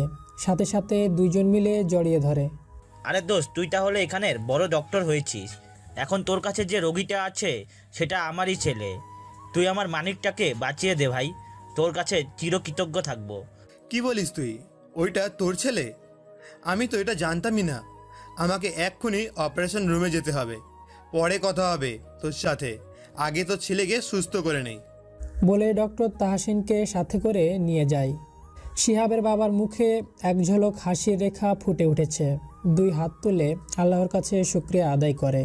আল্লাহ, তুমি যা কিছু করো সবটাই মঙ্গলের জন্য করো। এই যে শিহাবের মা, তোমার আর কোনো চিন্তা করতে হবে না। এই ডক্টর হলো আমার ছোটোকালের বন্ধু। ছোটোবেলা থেকেই দুজন একসাথে বড় হয়েছি। ও হলো আমার ভাইয়ের মতো। তুমি দেখো, আল্লাহ আমাদের ছেলেকে সুস্থ করে দেবেন। হ্যাঁ, সেটাই যেন হয়। আল্লাহর কাছে হাজার কোটি শুক্রিয়া। ডক্টরের কথা শুনে সবাই খুশি মনে বাইরে বসে থাকে। একটু পরে একটা নার্স এসে খবর দিয়ে যায় যে শিহাব সুস্থ আছে।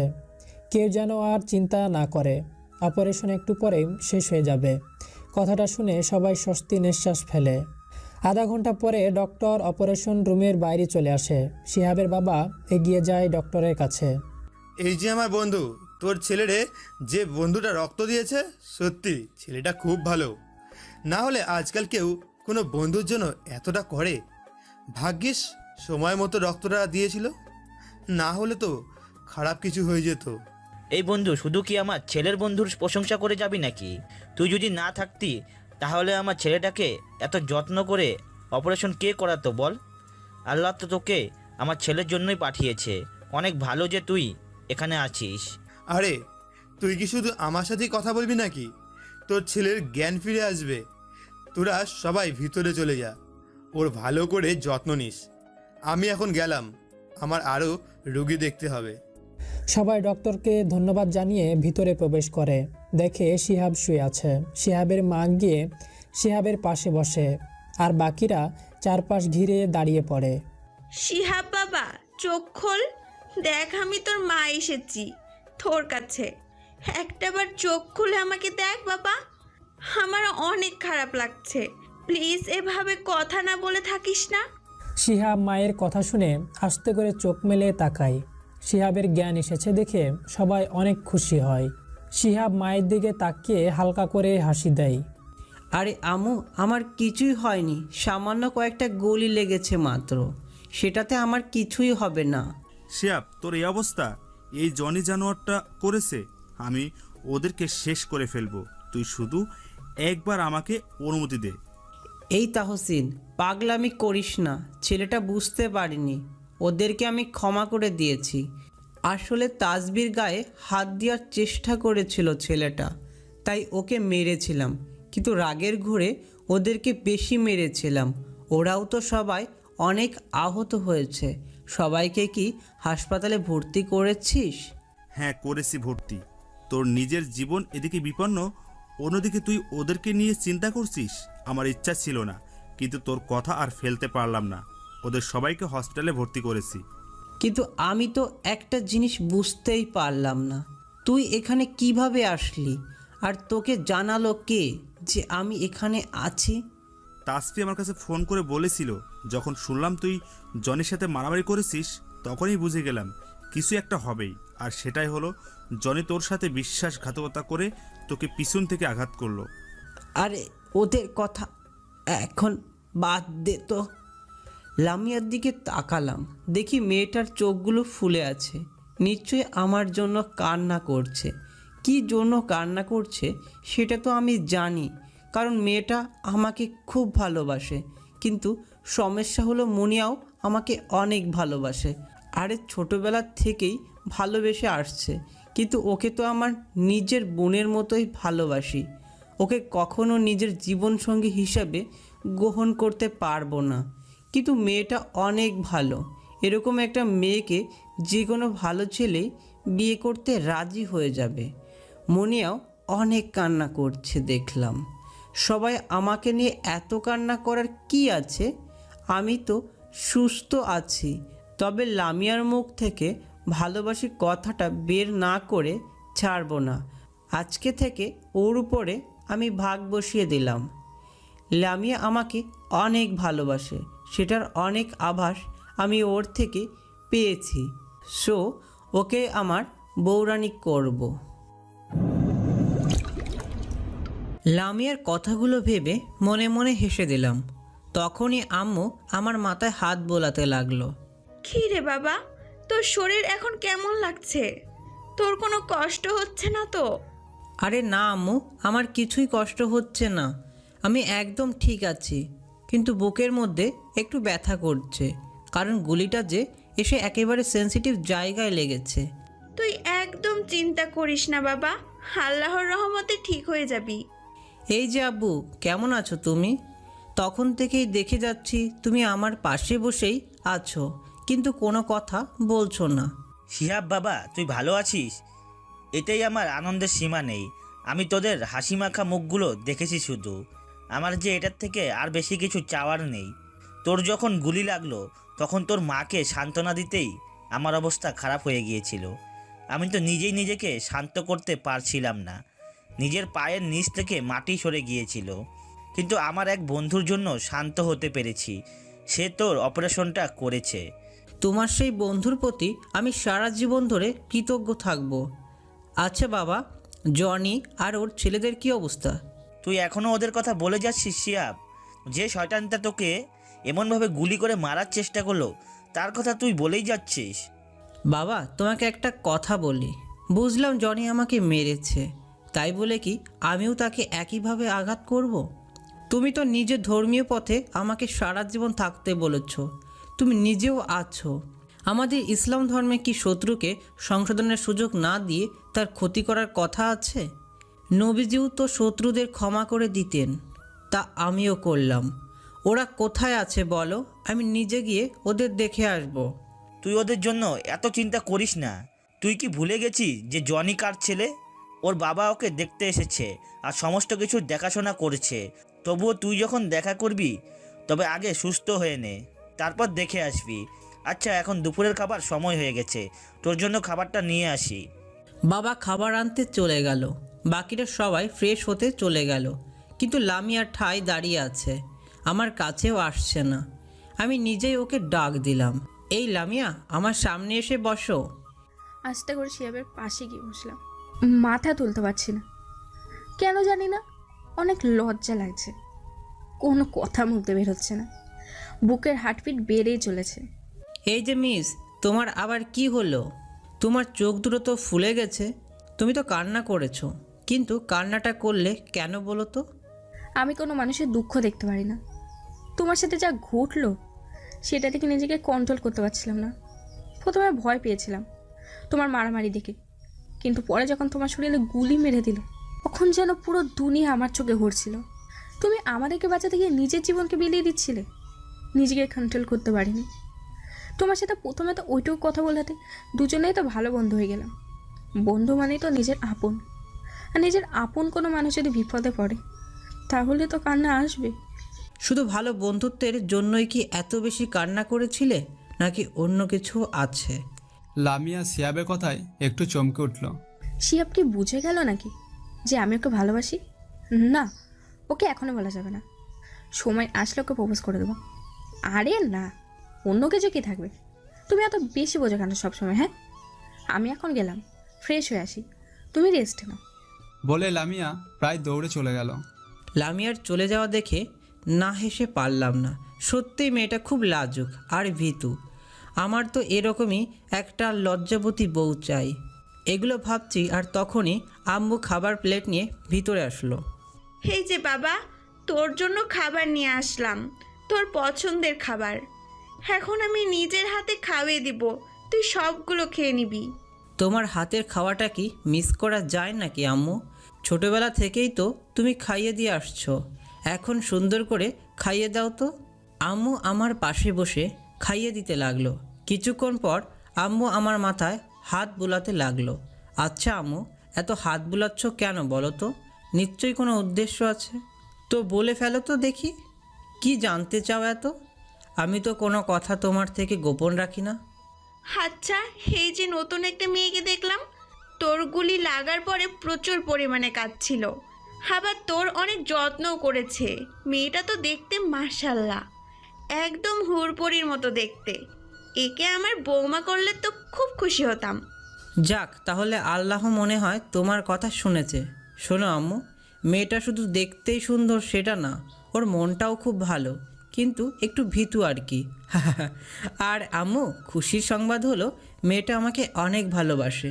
তাসবির স্কুলে যেদিন আমি যাই সেদিন থেকেই নাকি আমাকে দেখে তার পছন্দ হয়ে গেছে। বলিস কি, মেয়েটা তোকে ভালোবাসে? হ্যাঁ, শুধু ওই আমাকে ভালোবাসে সেটা না, আমিও ওকে অনেক পছন্দ করি। ওর নামটা খুব মিষ্টি, নামটা হলো লামিয়া। সেই কবে থেকেই আমাকে ভালোবেসে আসছে, কিন্তু আমাকে বলতে পারছে না। তুমি তো জানো আম্মু, মুনিয়াও আমাকে ভালোবাসে। ছোটোবেলা থেকে দুজনে একসাথে বড় হয়েছি। মুনিয়া সেই ছোটোবেলায় আমাকে প্রপোজ করেছিল, আবার যখন সব কিছু বুঝতে শিখলো তখন একবার করেছে, কিন্তু আমি তো না করে দিয়েছি ওকে, কারণ আমি মুনিয়াকে নিজের বোনের মতোই ভাবি, তাই ওকে গ্রহণ করিনি। হ্যাঁ, সেটা তো আমি জানি।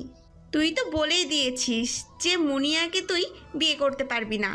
তবে একটা কথা হলো, মুনিয়া এখনও তোকে ভালোবাসে। আরে তুই কি লামিয়ার বাবা মাকে চিনিস? না, আমি ভালো করে ওদের কাউকেই চিনি না, তবে আমার পেতনি বোনটা ওদের সবাইকে চেনে। লামিয়ার সাথে তো তাসবি আমাকে পরিচয় করে দিয়েছিল, তাহলে তাসবি সব জানে ওদের ব্যাপারে। তাহলে তো ভালোই হলো, তাপসিও নতুন ভাবি পাবে আর আমিও বৌমা পাবো। আমার আর কোনো কষ্ট থাকবে না। তুই সুস্থ হয়ে যা, তারপর লামিয়ার বাবা মায়ের সাথে কথা বলে তোদের বিয়ের ডেট ফাইনাল করে ফেলবো, যদি লামিয়ার বাবা মা রাজি হন। আমরা আলোচনা করছি আর তখনই মামি দৌড়ে এসে আমাকে জড়িয়ে ধরল, অনেক কান্না করছে। এই শিহাব, জানিস তোর এই খবর শুনে আমার মনের ভিতর কেমন হয়েছিল? গতকাল তোর এই অবস্থা শুনে নিজেকে শান্ত রাখতে পারছিলাম না। তোর মামা তো আমাকে আসতেই দিচ্ছিল না। আমি সব সময় তোর জন্য আল্লাহর কাছে দোয়া করেছি যাতে তুই সুস্থ হয়ে যাস। আরে মামি, পাগলের মতো এমন করে কাঁদছো কেন? এই যে দেখো, আমি ঠিক আছি, আমার কিছুই হয়নি, আমি তো প্রায় সুস্থ হয়ে গেছি। তোর তো কিছু হয়নি, যদি হয়ে যেত কিছু তাহলে কি হতো? আচ্ছা পাগলি মামি, তুমি যাও, গিয়ে ফ্রেশ হয়ে আসো, তারপর কিছু খাবে। আমি তো জানি আমার কথা শুনে কিছুই খাওয়া দাওয়া করনি। মামা, তুমি মামিকে ওয়াশরুম থেকে নিয়ে আসো। আর এই তাসবি, এদিকে আয় তো। তুই লামিয়ার সম্পর্কে কি জানিস রে? বাহ ভাইয়া, এই প্রথম তোর মুখ থেকে লামিয়া আপুর সম্পর্কে কথা শুনলাম। শোন তাহলে, আজকে সবগুলো কথা বলি। আমি তোকে যে ভাবিটার কথা বলেছিলাম সেটা এই লামিয়া আপু। বলেছিলাম না যে তোর বিয়ের জন্য মেয়ে ঠিক করে রেখেছি, এই মেয়েটাই লামিয়া আপু। জানিস ভাইয়া, আমার কলেজ লাইফের শুরু থেকে আপু আমার অনেক ভালো বন্ধু হয়ে গেছে। সব সময় দুজনে মিলে এক জায়গায় গল্প করতাম। লামিয়া আপুর মনটা খুব ভালো। সেই দিন তোমাকে প্রথম দেখেই লামিয়া আপু পছন্দ করে ফেলে। এতদিন ধরে আপুর বাবা মা অনেক পাত্র দেখিয়েছে, কিন্তু আপু একটা ছেলেও পছন্দ করেনি। তোমাকে দেখে তার পছন্দ হয়ে গেছে, অনেক ভালোবেসে ফেলেছে তোমাকে, কিন্তু নিজে সেই কথাগুলো বলতে পারছে না। আমি জানি তুইও আপুকে ভালোবাসিস, তাই আপুর সাথে তোরই বিয়ে দেব। আম্মু, তুমি লামিয়া আপুর বাবা মায়ের সাথে কথা বলবে। বাপরে, ব্যাপারটা নিচে নিচে এত দূর এগিয়ে গেছে, আর আমি সেটা জানতামই না। লামিয়া যে আমাকে ভালোবাসে সেটা জানি আমি, কয়েকবার লক্ষ্য করেছি ওকে। ওর চোখে আমার ভালোবাসা স্পষ্ট দেখেছে। সুস্থ হওয়ার পরেই ওকে নিজের বৌরানি করব। হ্যাঁ, আমি তো তাই করব। এইরকম একটা মেয়ে কি হাতছাড়া করা যায় নাকি? আচ্ছা শিহাব, তুই তো এখন বেশ সুস্থ আছিস। তোর আব্বু ডক্টরের সাথে কথা বলতে গেছে, তোকে রিলিজ করিয়ে নিয়ে বাসায় যাব, কারণ এই হসপিটালে আমার থাকতে আর ভালো লাগছে না। বাসায় নিয়ে গিয়ে তোকে ভালো করে যত্ন করলে ঠিক হয়ে যাবি। হ্যাঁ, আমিও বেশ সুস্থ হয়ে গেছি। বাসায় না গেলে আমারও ভালো লাগছে না। ওই তো আব্বু আসছে, দেখি কি খবর নিয়ে আসছে। সিয়াবের আব্বুর সাথে ওর মামা আর মামিও আসলো। মামি তো কেবিনে এসে সিয়াবের পাশে বসে মাথায় হাত বোলাতে লাগলো। সিয়াবের বাবা আর মামা মুচকি একটা হাসি দিল। ডক্টরের কাজে গিয়েছিলাম, তিনি বললেন যে আগে চেক আপটা করে নেবে, তারপর সিদ্ধান্ত নেবে যে রিলিজ করবে কি না। তারপর আমার বন্ধু আসছে যে শিয়াবের অপারেশন করেছে, আশা করি রিলিজ করে দেবে, কারণ শিয়াব তো প্রায় সুস্থ মনে হচ্ছে। একটু পরে ডক্টর এসে সিয়াবকে চেক আপ করে নেয়, তারপর রিলিজ করিয়ে দেয় আর কিছু ওষুধ লিখে দেয় যেগুলো নিয়মিত খেতে হবে, কারণ শরীরটা পুরোপুরি সুস্থ হয়নি। বুলেটের ক্ষতগুলো এখনও ভালো করে শুকোতে পারেনি। রিলিজ করিয়ে দেওয়ার পর সবাই অনেক খুশি হয়। সিয়াব তাসিনকে ফোন করে বলে লামিয়াকে বাড়িতে পৌঁছে দিতে, কারণ বেচারি অনেক কষ্ট হয়েছে, ক্লান্তও দেখাচ্ছে। তাসিন এসে লামিয়াকে নিয়ে চলে যায়।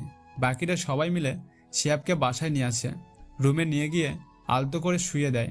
কেউ কোনো দিক থেকে যত্নের ত্রুটি রাখে না, বিশেষ করে মুনিয়া তো সিয়াবকে সবসময় চোখে চোখে রাখে। সিয়াব মুনিয়াকে নিজের মতামত জানিয়ে দিয়েছে কাছে ডেকে নিয়ে। মুনিয়া বুঝতে পারে যে সিয়াব তাকে গ্রহণ করতে প্রস্তুত নয়, তাই মুনিয়া খুশি মনে সিয়াবের কথাগুলো মেনে নেয়। এভাবে কয়েকটা দিন চলে যায়। সিয়াব একদম সুস্থ হয়ে ওঠে। সবাই খুশি যে সিয়াব সুস্থ হয়ে গেছে। সিয়াবের জন্মদিনও চলে আসছে। তাসফি ফোন করে লামিয়াকে তার বাবা মায়ের সাথে বাড়িতে আসতে বলে। লামিয়া আপু, ভাইয়ার কালকে জন্মদিন, তুমি আঙ্কেল আন্টির সাথে আমাদের বাসায় চলে আসবে, তোমার জন্য একটা সারপ্রাইজ আছে। এই তাসফি, তুমি সবসময় আমাকে এমন করে বলো কেন বলো তো? তুমি জানো যে আমি সারপ্রাইজের কথা শুনলে আর থাকতে পারি না। তুমি আমাকে এখন বললে, দেখবে আজকে এত মনে হয় আমার ঘুমই আসবে না। প্লিজ বলো তাসফি, কী সারপ্রাইজ আছে? তুমি এত ব্যস্ত হয়ে গেলে কেন বলো তো? যদি তোমাকে আগে থেকেই বলে দিই তাহলে তো কোনো মজাই থাকলো না। আচ্ছা ঠিক আছে, কালকে এসে দেখবো তুমি আমার জন্য কী সারপ্রাইজ রেডি করে রেখেছো। আচ্ছা ঠিক আছে আপু, তাহলে এখন রাখি, আমার আবার অনেক কাজ করতে হবে। ভাইয়ার জন্মদিনের জন্য সব কিছুর আয়োজন করতে হবে। এবার নাকি ভাইয়া আমার কোনো কাজে সাহায্য করবে না। তাসফি ফোনটা কেটে দেয়। তারপর এক দৌড় দিয়ে সিয়াবের রুমে যায়। দেখে সিয়াব রেডি হচ্ছে। আচ্ছা ভাইয়া, তুই কোথাও যাচ্ছিস নাকি? হ্যাঁ, বের হওয়ার জন্যই তো তৈরি হচ্ছি। জনিকে তো হসপিটালে ভর্তি করে রাখা হয়েছিল, ওকে তো খুব করে মেরেছিলাম, তাই একটু দেখতে যাব। আর আরেকটা কাজ হলো, তাহসিনদের সাথে আজকে আড্ডা দিতে যাচ্ছি। অনেক দিন তো হয়ে গেল তাহসিনের সাথে ভালোভাবে সময় কাটাতে পারি নাই। আজকে তো অনেক সময় ধরে ওর সাথে গল্প করব আর ঘুরব। তাহসিন হলো আমার ছোটোবেলার বেস্ট ফ্রেন্ড। বাসায় আসার পর থেকে ওর সাথেই কথা বলতে পারলাম না।